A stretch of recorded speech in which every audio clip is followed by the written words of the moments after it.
Selamat siang, jumpa lagi dengan saya di semester 2. Kita mempelajari aplikasi komputer manajemen.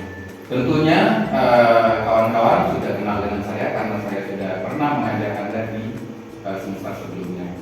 Ya, pelajaran kita ini adalah yang pertama itu adalah membahas tentang kombinasi control plus. Mungkin itu saja.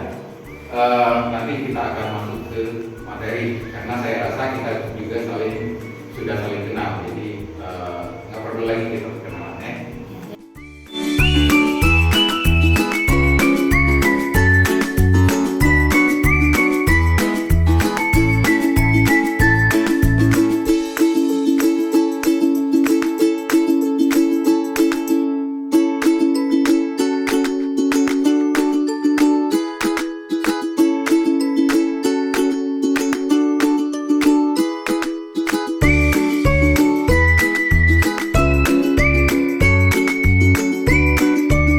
Orang kan di sini katanya komputer itu adalah buatan orang non-muslim.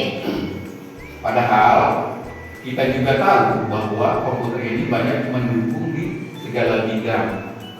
Jadi jangan serta-merta begitu ini buatan. Makanya ini sambutannya dengan modernisasi beragama. Kita itu lebih cenderung ke menghormati orang lain supaya mempunyai sikap tenggang rasa, artinya saling menghormati satu sama lain. Jadilah orang yang moderat dalam beragama. Jangan memuja agama lain karena kita mempunyai kepercayaan yang berbeda, tapi tujuannya adalah sama.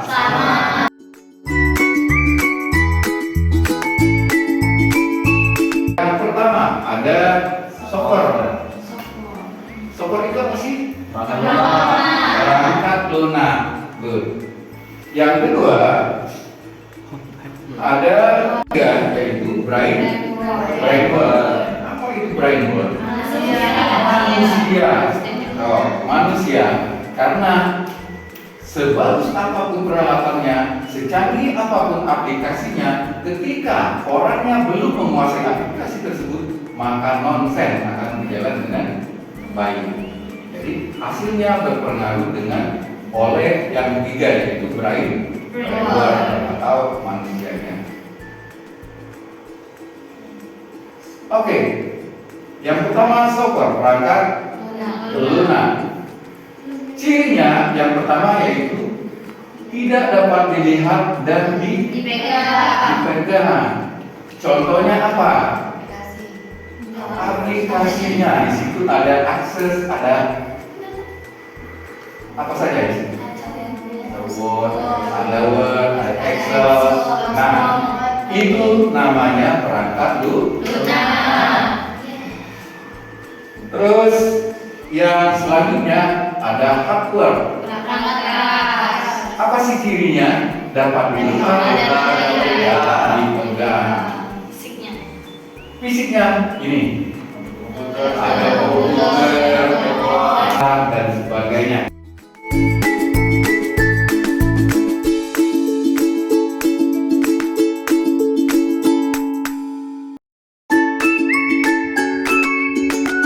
Selanjutnya adalah tata kerja komputer.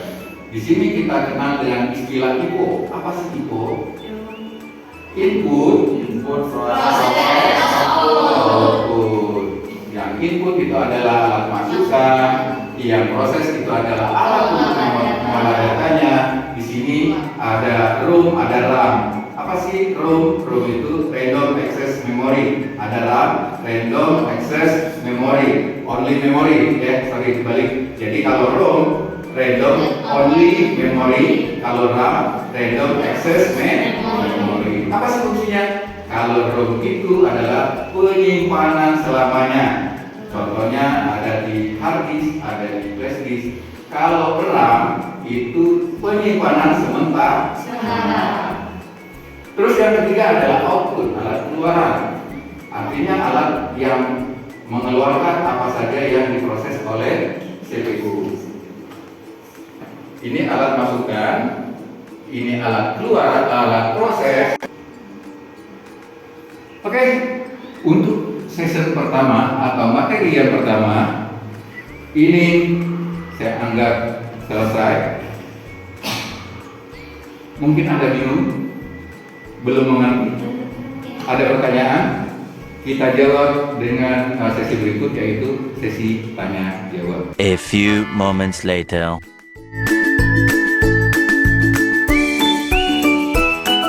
Oke, ada pertanyaan? Oke, Pak. Silakan. Oke, tadi Pak yang ingin saya tanyakan, Ya. dari ciri perangkat lunak. Ciri perangkat lunak tadi itu tidak dapat dilihat dan tidak dapat dipegang atau diraba. Sedangkan tadi jawabannya aplikasi ya. Ya, sedangkan aplikasi itu bisa atau dapat dilihat. Jadi pertanyaan saya itu bagaimana? Saya Pak, Oh iya, silakan. Monggo. yang ingin saya tanyakan tadi kan ada head word, ada soft word, ada desk word, Brain word. brain word. Iya. Ciri-ciri kita bisa dikatakan brain word atau manusia ahli komputer itu seperti apa? Oke, ya. Oke, akan saya jawab yang pertanyaan yang pertama tadi, yaitu kenapa aplikasi itu kan bisa dilihat, bisa diraba, karena itu di posisinya ada di laptop kan. Ketika program itu belum terinstal, itu namanya software. Kita tidak bisa melihat mana sih bentuk Microsoft Access, mana sih bisa nggak meraba Microsoft Access, nggak bisa kan, kecuali kalau dia sudah terinstall, itu baru bisa kita lihat, oh ini bentuk Microsoft Access, dan kita bisa pegang pada monitornya. Tapi pada konsepnya Microsoft, maksudnya perangkat lunak tadi tidak dapat diraba dan dilihat. Terus pertanyaan yang kedua, bagaimana bisa disebut sebagai kategori brain word? Yang disebut brain word itu pria maupun wanita yang dapat mengoperasikan komputer. Ketika orang sudah menguasai suatu aplikasi, maka dia bisa disebut sebagai brain word. Karena orang yang brain word itu orang yang dapat mengoperasikan komputer yang ada aplikasinya. Mungkin itu. Oke, ini adalah interview pengetahuan tentang aplikasi komputer, di mana nantinya ini sudah saya set sesuai dengan waktu yang dikehendaki. Soal nomor 1 langsung dijawab, begitu soalnya hilang langsung jawab nomor 2. Ya, ini saya bagikan kertas 1 lembar. Nanti jawabannya jawab di kertas 1 lembar ini. Maka saya sebut ini sebagai interview karena bentuknya lisan, pakai Microsoft Word, dan Anda langsung menjawab sesuai waktu yang telah ditentukan.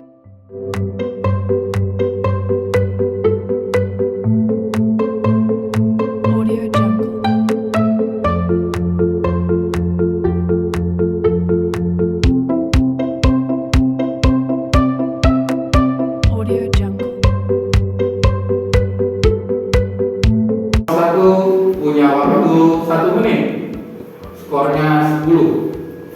Jadi di sini jawabannya ini adalah dikasih waktu 1 menit, langsung dikerjakan, dan skornya 10.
Oke, terima kasih sudah menyelesaikan tugas tadi. Berikut kita beranjak ke materi yang kedua. Kita menggunakan metode pengajaran simulasi atau metode belajar simulasi karena ini berkaitan dengan belajar komputer. Oke, silakan kawan-kawan buka Microsoft Word. Buka Microsoft Word-nya. Kembali dibuka. Sudah paham kan cara membukanya? Saya yakin karena sudah mahasiswa. Ya. Sini cara membukanya bisa dari double klik. Banyak cara. Saya yakin Anda juga sudah bisa. Materi yang akan kita pelajari tentang kombinasi kontrol plus, baik itu berupa huruf maupun angka. Jangan lupa ya, kontrol plus huruf atau angka. Yang pertama yaitu kontrol A, artinya select all, yaitu memblok semua tulisan pada lembar kerja. Berikutnya adalah kontrol B atau bold, memberikan efek tebal pada tulisan. Nah, ini berfungsi untuk cetak tebal ya. Dan selanjutnya yaitu kontrol C, yaitu copy atau menggandakan objek berupa tulisan atau gambar. Selanjutnya yaitu kontrol D, times font, yaitu memilih fonts pada MS Word. Dan berikutnya yaitu kontrol E, yaitu center alignment, yaitu membuat tulisan rata tengah. Dan berikutnya yaitu kontrol F, yaitu find character, yaitu mencari karakter yang dikehendaki. Dan selanjutnya yaitu kontrol G, yaitu go to, pergi ke halaman, paragraf, dan sebagainya.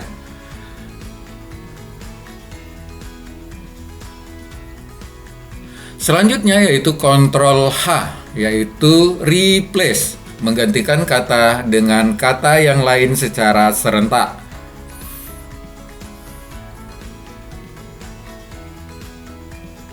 Selanjutnya kontrol I, yaitu italic, membuat tulisan berbentuk miring. Dan berikutnya yaitu kontrol J, yaitu justify, membuat tulisan rata kiri dan kanan. Berikutnya kontrol K, yaitu insert hyperlink, di mana fungsi ini adalah membuat hyperlink.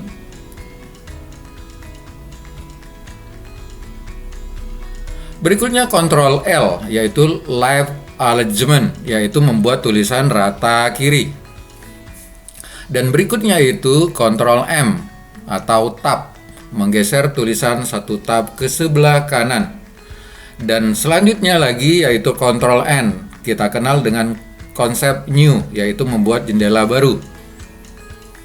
Dan berikutnya yaitu kontrol O, yaitu open, membuka file yang pernah dibuat sebelumnya.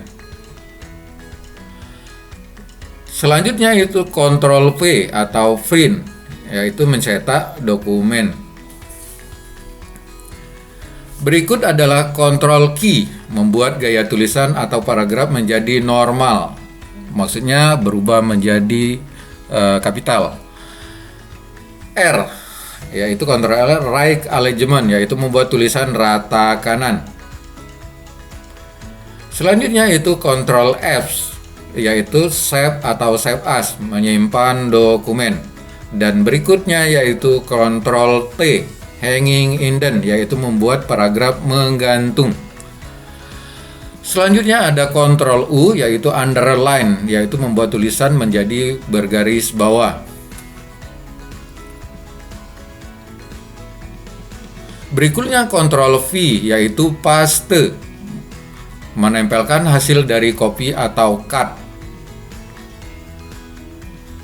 Selanjutnya itu kontrol W atau close, fungsinya adalah menutup jendela Microsoft Word.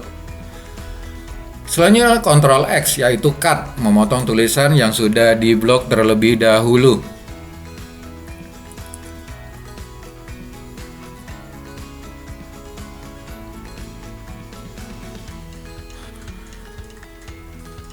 Selanjutnya kontrol Y yaitu repeat atau redo, menjalankan perintah sebelumnya yang telah dibatalkan.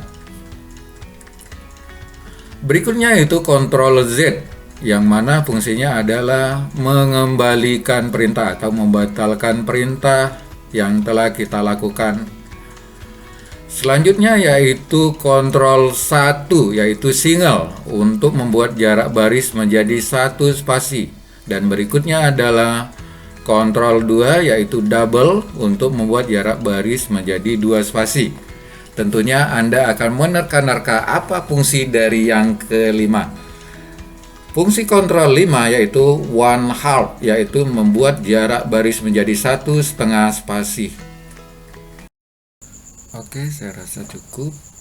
Nanti kita langsung praktikkan ke laptopnya masing-masing. A few moments later.